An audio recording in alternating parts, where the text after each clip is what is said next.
é o Evangelho segundo Jesus, o Cristo, a luz, o entendimento, o tesouro e riqueza de toda a sabedoria.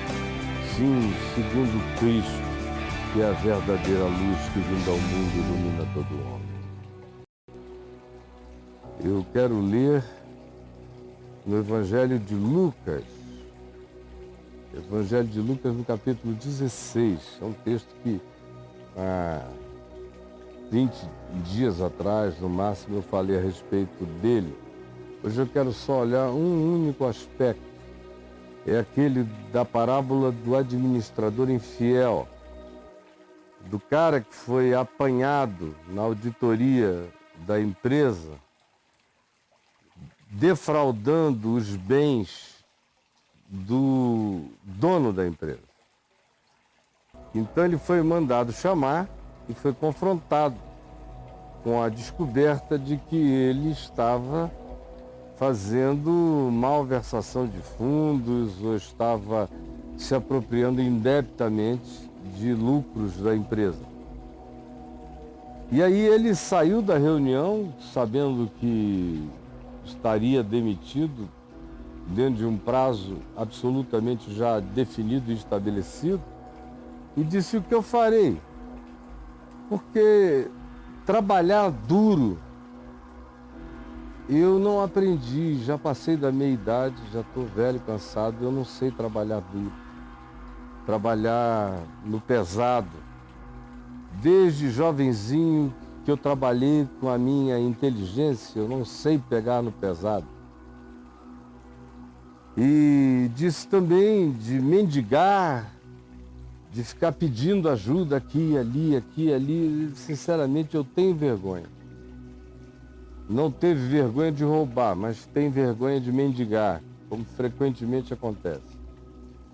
Cara, não tem vergonha de roubar, mas tem vergonha de se mostrar necessitado, de se mostrar carente. Você sabe do que eu estou dizendo. E aí, ele disse: uau, já sei o que eu farei quando eu for mandado embora, para que eu crie uma carteira de relacionamentos. E aí ele chamou cada um dos devedores da empresa e foi dizendo: tu deves quanto? E o indivíduo dizia 100. Ele então dizia: não, escreve aí algo a menos. Toma a tua conta, senta-te depressa e escreve 50. Eu estou te dando um abatimento de 50% para a gente liquidar tudo isso, porque eu estou saindo da empresa, eu vou descansar agora. Conta aquela história de empresário ou gestor bem-sucedido, para não dizer que foi apanhado, que foi flagrado no roubo. Então, ó, vou te fazer 50 de abatimento. Aí chama um outro. E você, quanto é que é? Aí o indivíduo diz: eu devo 100. Aí ele diz: olha, no teu caso, escreve 80, eu vou te fazer 20% de abatimento. E foi fazendo assim com todos os devedores do seu senhor, fazendo abatimento dele em seu próprio nome, usando o recurso do seu senhor, do dono da empresa. Então Jesus diz, chegando a hora, elogiou o dono da empresa, elogiou o administrador infiel, porque se houvera atiladamente, sabiamente, não podendo consertar todo o seu erro, fez gestão de diminuição de efeitos colaterais. Já que ele não podia devolver 100% de tudo, porque ele já tinha apanhado, gastado, tirado da contabilidade da empresa, malversado, feito tudo isso, se corrompido. Não podendo e não tendo como devolver, porque ele era do tipo gastador, ele resolveu, na saída, fazer abatimentos para os devedores do seu senhor, que agora transferiram a sua gratidão para com ele. Ele se tornou objeto da gratidão, se tornou comentado em mesas de família de todos os devedores como sendo o homem que salvou o negócio da casa porque foi generoso. E antes de sair cometeu esse ato de bondade, diminuindo as consequências do endividamento de todos esses devedores do seu patrão. Então o patrão, notando o que acontecera, ele não ficou alienado, ele viu. Mas ele viu que era melhor ter 50% de alguma coisa do que 100% de coisa alguma. Era melhor ter 80% de alguma coisa do que 100% de coisa alguma. Por isso, ele elogiou o CEO infiel, o administrador infiel, o gestor infiel, o executivo infiel. Por quê? Porque fora infiel? É claro que não. Mas porque ele fora sábio. Ele teve a ponderação de que melhor do que a perda total é ainda e apenas a perda parcial. De que melhor do que perder a vida é perder um membro, um pedaço, um dedo, mas continuar vivendo. Ele aplicou esse critério de ética hierárquica, onde a gente nem sempre está lidando com o bom, o ótimo, o excelente e o maravilhoso, mas frequentemente estamos lidando com o razoável, o ruim, o péssimo e o insuportável. Ele escolheu então o ruim, mas o ruim é melhor do que o insuportável. E o dono do negócio disse: cara esperto. E aí Jesus dá aqui a explicação de por que o dono do negócio elogiou o administrador que fora infiel na gestão dos recursos. É porque os filhos deste mundo, já é Jesus explicando a lógica do empresário mutilado, roubado por um gestor. E por que tanto o dono da empresa teve a capacidade de entender que dos males é melhor o menor, como também esse que é o funcionário que fez o que não devia, acreditou que dos males ainda é o melhor o menor. Por isso, cobrou para atender ao patrão e isentou para gerar gratidão, porque os filhos do mundo, Jesus explica, são mais hábeis, mais habilidosos, mais maleáveis, mais inteligentes, mais hábeis, mais capazes, mais flexíveis, mais argutos na sua própria geração, no seu próprio tempo, do que os filhos da luz.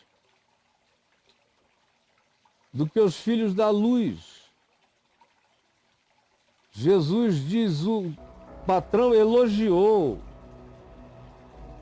porque os filhos das trevas são mais hábeis na sua geração do que os filhos da luz. Por isso eu vos digo, eu vos recomendo, disse Jesus, a vida não é absoluta. Nenhum de vocês é absoluto, absoluto só Deus. Absoluto aqui só eu. Vocês todos são relativos. Vocês têm que ativar a mente de vocês para aprenderem a praticar na inevitabilidade de consequências trágicas, tentarem escolher a tragicidade menor, a desgraça menor, a perda menor, já que a perda em si já chegou e será total. Escolham perder menos é ainda uma escolha sensata, é ainda uma escolha sábia e que a maioria dos filhos da luz não sabem fazer. Filho da luz é maniqueísta, ou é luz ou é trevas, ou é luz ou é trevas, ou é Deus ou é o diabo. Filho da luz é tomado de dicotomia, de dualidade. Filho da luz não faz nenhuma linguagem dialética de nada. Toda a linguagem do pensamento, a lógica dos filhos da luz é uma lógica dilemática, nunca dialética. É sempre isto ou aquilo. Nunca percebem que frequentemente na vida já não dá para ser isto e ninguém pode deixar que se torne aquilo. E que, portanto, a única coisa a fazer é diminuir as implicações, já que eu não posso curar completamente e não devo entregar tudo à desgraça, eu tenho que aprender a viver na relatividade do que me é permitido agora, dadas as circunstâncias, e considerando meu próprio erro, ao mesmo tempo considerando a continuidade da minha vida e minha sobrevivência, eu escolho aquilo que é, na relatividade da minha vida, a sabedoria melhor, a sabedoria maior, porque neste mundo caído, relativo, no paraíso que foi penetrado por cardos e abrolhos, neste ambiente da nossa existência, da nossa vivência, da nossa compreensão, frequentemente nós temos que aceitar viver com o que é possível. E esta é uma virtude que nem todos têm. E que Jesus diz que frequentemente a gente a acha muito mais naqueles que são os filhos do mundo, filhos da possibilidade, filhos da dialética relacional, filhos da diminuição das perdas.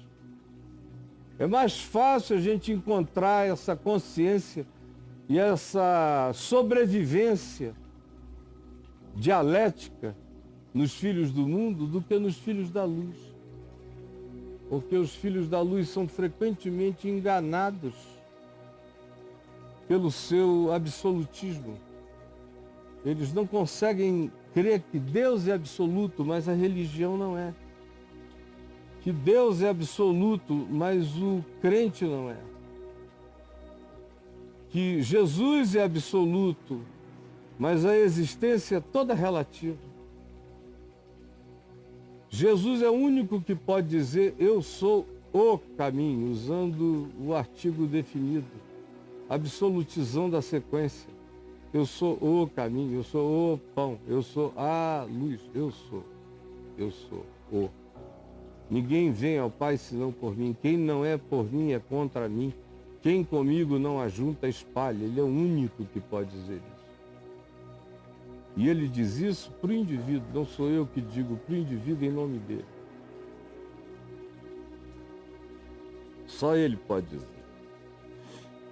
Quanto a mim, ele diz, quem não é contra vós outros, é por vós outros. Totalmente diferente. Acerca dele é quem não é por mim é contra mim, quem comigo não ajunta espalha. Acerca de mim em relação aos outros e dos outros em relação a mim, que sou relativo, ele diz, quem não é contra vocês, alegrem-se, já está em favor de vocês. Porque neste mundo, não ter gente trabalhando contra vocês já é um favor, já é uma bondade, aproveita. Mas os filhos da luz têm dificuldade de entender isso. Eles se creem filhos da luz, entre aspas, então Eles querem validações absolutas, tratamentos absolutos, confortos totais. Eu sou filho da luz, eu sou filho do rei, eu sou filho de Deus. Tem que acreditar em mim por inteiro, então sai. Os filhos da luz são intolerantes, os filhos da luz são inflexíveis. Os filhos da luz são frequentemente implacáveis com as suas noções de verdade aplicadas contra o próximo. Os filhos da luz são dilemáticos. Os filhos da luz não sabem ser nunca dialéticos nas relações com a vida, com o mundo, com os outros, com a existência. Por isso eu vos recomendo, diz Jesus, aprendam que vocês são relativos, aprendam. E das riquezas de origem iníqua, que é só o que existe na terra, tudo na terra tem origem iníqua. Toda, não tem riqueza pura na terra, ela nasceu do egoísmo, de 3 são meus e 1 é teu. Quem tem mais, pode mais, quem tem menos, pode menos.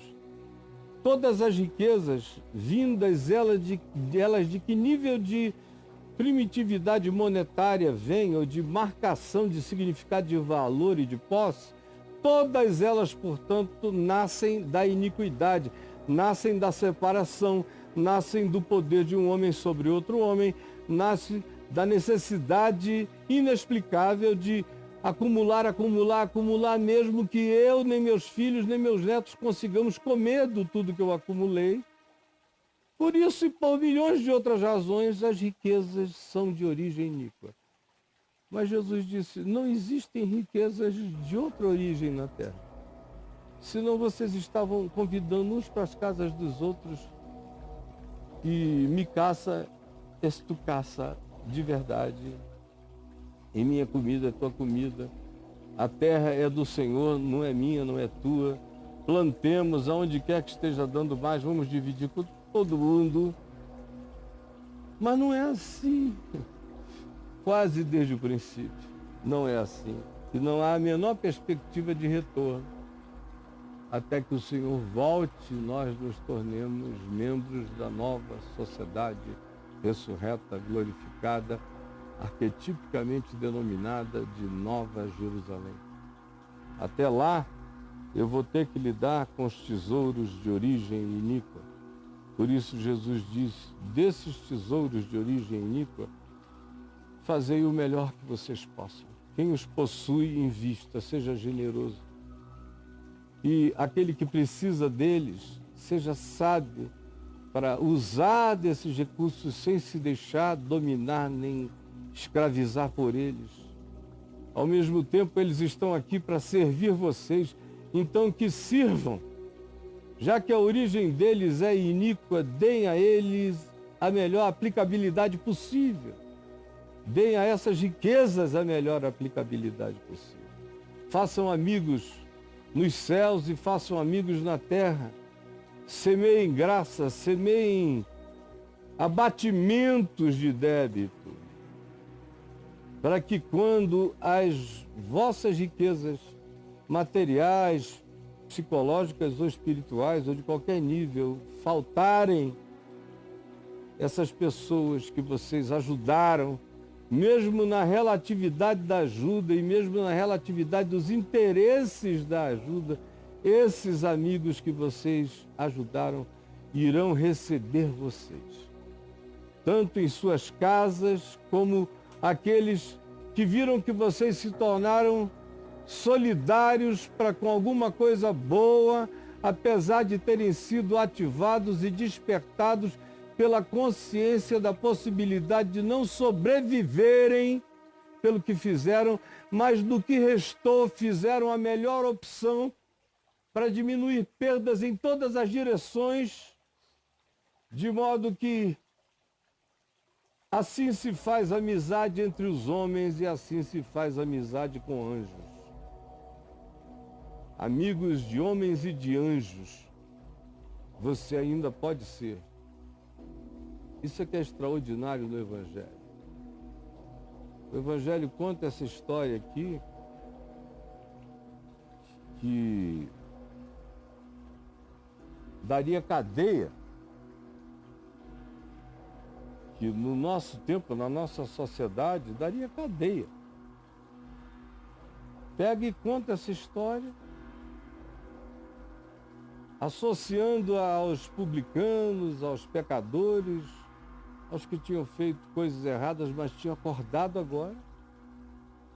Semelhantemente a Zaqueu, que vem a ilustrar essa história aqui no capítulo 19, que é aquele que, possuindo muito e tendo adquirido muito de maneira também fortemente inapropriada, para não dizer ilícita, se levanta em casa depois de acolher a Jesus lá e arrependido diz: Senhor, resolvo dar metade dos meus bens aos pobres. E se em alguma coisa defraudei alguém, decido hoje restituir 4 vezes mais. E Jesus se levanta, provavelmente bota a mão no ombro de Zaqueu, que era um homem baixinho, e disse: ah, hoje entrou salvação nessa casa. Porque esse homem, pelos seus atos, pelas suas decisões, ainda que aparentemente tardias, mas para Deus em tempo, resolveu usar a relatividade, as riquezas de origem iníqua e tudo mais que ele tinha adquirido, que eram todos bens de iniquidade, ele os aplicou, todavia, com a melhor relatividade possível, dando metade do que tinha aos pobres e restituindo àqueles que ele tinha memória e certeza de que ele tinha roubado, restituindo 4 vezes mais. Aí Jesus diz: evangelho chegou, o evangelho foi compreendido, a sabedoria eterna foi entendida. Hoje entrou salvação nessa casa. Esse homem está fazendo amigos nos céus e na terra. Esse Zaqueu, administrador infiel. O Senhor elogiou o servo infiel porque se houvera atiladamente diminuindo os danos e as consequências daquilo que já era irreversível. E disse que os filhos do mundo são frequentemente muito mais espertos para lidar com os males irreversíveis, porque eles não têm acerca de si mesmos nenhuma presunção absolutista do ponto de vista moral, ético, idealista. Não.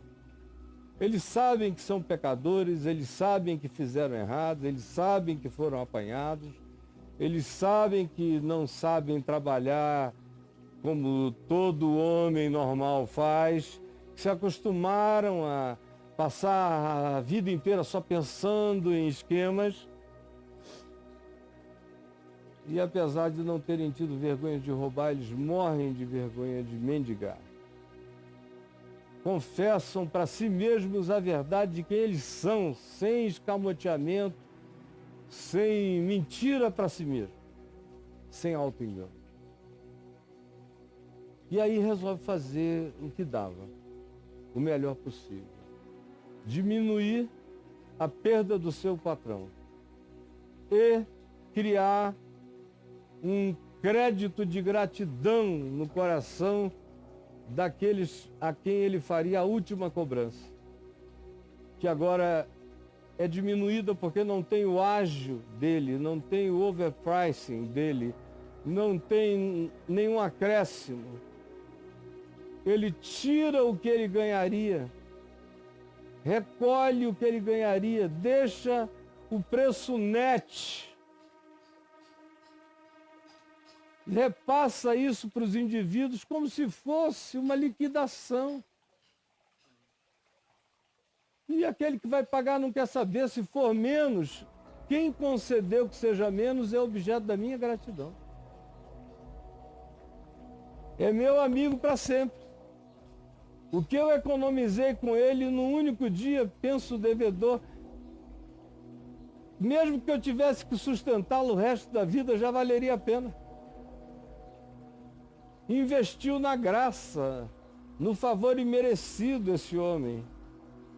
Ele creu na misericórdia da troca humana, ele creu nos resíduos da solidariedade, ele pegou as migalhas da possibilidade humana de se relacionar de modo grato ou solidário e investiu todo o capital restante nesse tesouro imponderável.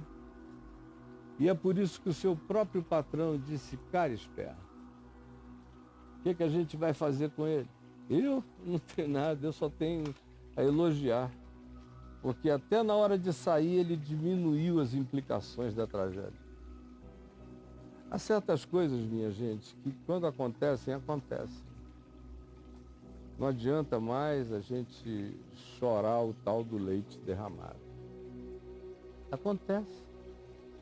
Já foi, já era. Não tem volta. Não há o efeito borboleta. A gente imaginar que pode voltar no tempo e consertar o erro. Não existe tal efeito, e se existisse, seria como no filme: toda vez que se tenta voltar para consertar, se piora a história e a consequência. Não, já foi, já era, está feito. Está negativamente consumado. E agora? O crente, o filho da luz, entre aspas, entra em pânico, se suicida, se desespera, se embriaga, começa a tomar drogas, se prostitui para todo lado para ver se diminui a memória da desgraça que vem correndo atrás dele de maneira veloz e incontrolável. Assim fazem os filhos da luz quando são apanhados. Eles escolhem a porta do suicídio, da autodestruição, da embriaguez, da prostituição, da mentira cada vez maior, e não procuram a boa relatividade de uma razoável solução, que é o que Jesus diz, que frequentemente os filhos das trevas, os filhos do mundo, sabem fazer como os publicanos e pecadores estavam fazendo. Já que não tinha mais volta, não tinha efeito borboleta para o passado deles, não havia remendos a fazer, então o que lhes sobrava era o presente, porque no passado já não cabia mais nada, mas no presente ainda cabia muita coisa boa que poderia ser semente para uma multidão de coisas melhores ainda no futuro, dependendo do retorno da gratidão daqueles que foram tratados por mim, no meio da minha relatividade, mas com toda a minha melhor vontade de facilitar para o lado deles, para facilitar para o lado daquele a quem eu devo pessoalmente e para facilitar para a minha própria vida. Não há necessidade de suicídio de Jesus por causa da falência, da vergonha, nem da descoberta. Não há necessidade de que você se embriague até morrer. Não. Aprenda com os filhos do mundo. Vá para a academia, faça ginástica, tome um banho, saia para trabalhar para diminuir as consequências, para diminuir os riscos, para relativizar os danos. Vá investir gratidão, vá semear alguma forma de bondade no meio da sua relatividade, para que você seja acolhido quando tudo se esgotar, quando tudo acabar. Você tem onde ficar.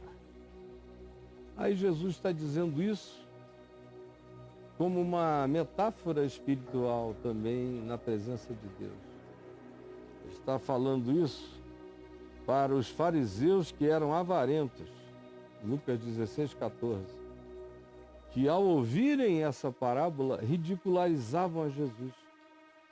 Mas Jesus lhes disse: vós sois os que vos justificais a vós mesmos, só de fachada, diante dos homens. Mas Deus conhece o vosso coração, que é mentiroso.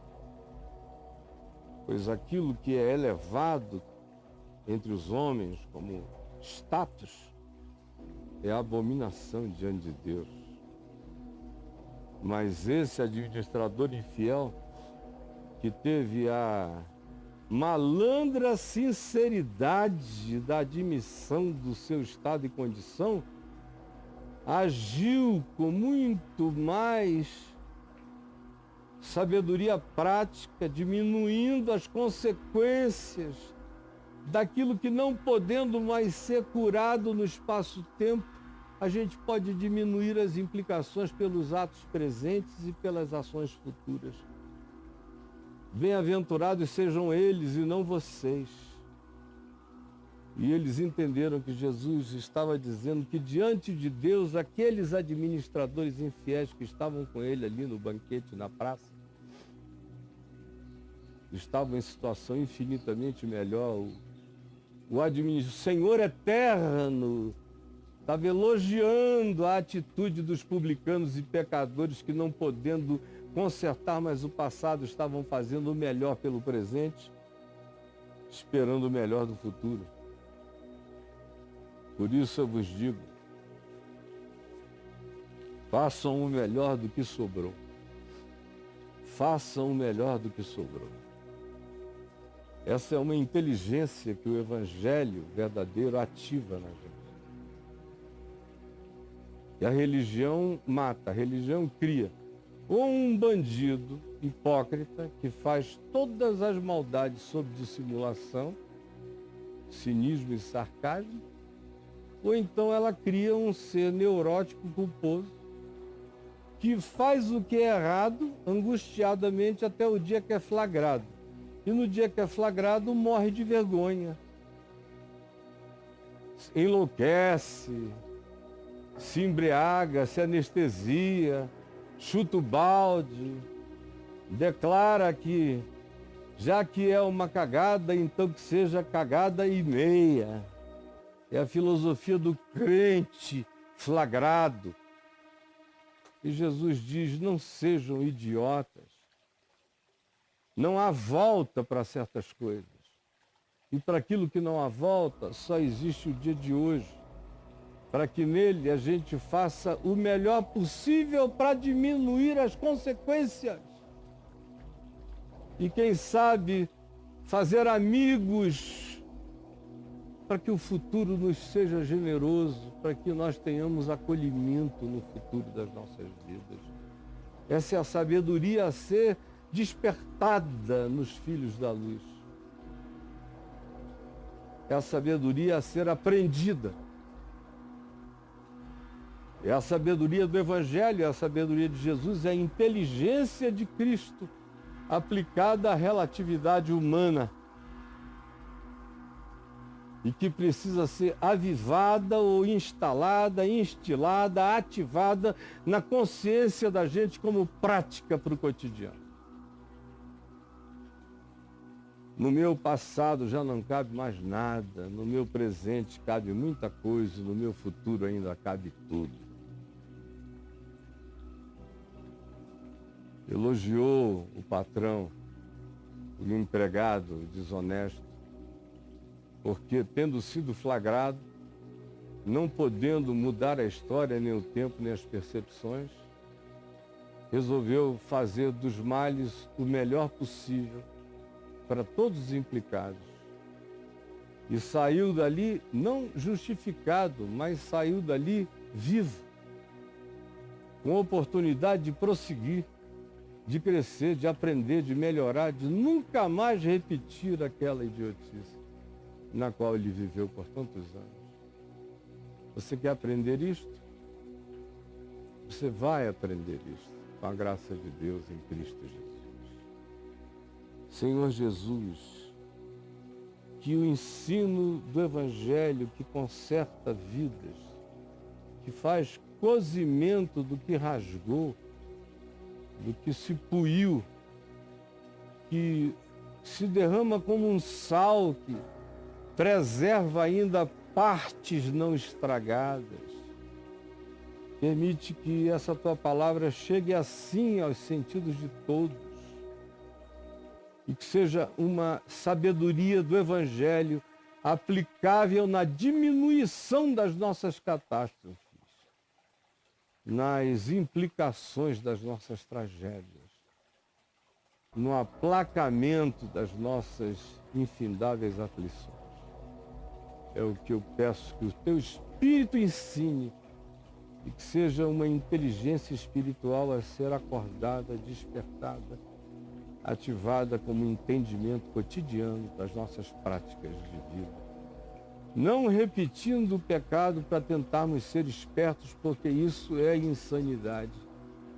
Mas uma vez tendo sido apanhados no erro, por causa da nossa ignorância, burrice, extravagância ou alienação, ajuda-nos a buscarmos esta que das soluções é a melhor, a fim de termos chão, pavimentação, para começarmos uma nova jornada limpa, nova e santa. É o que eu te peço, por mim e por todos, em nome de Jesus. Amém.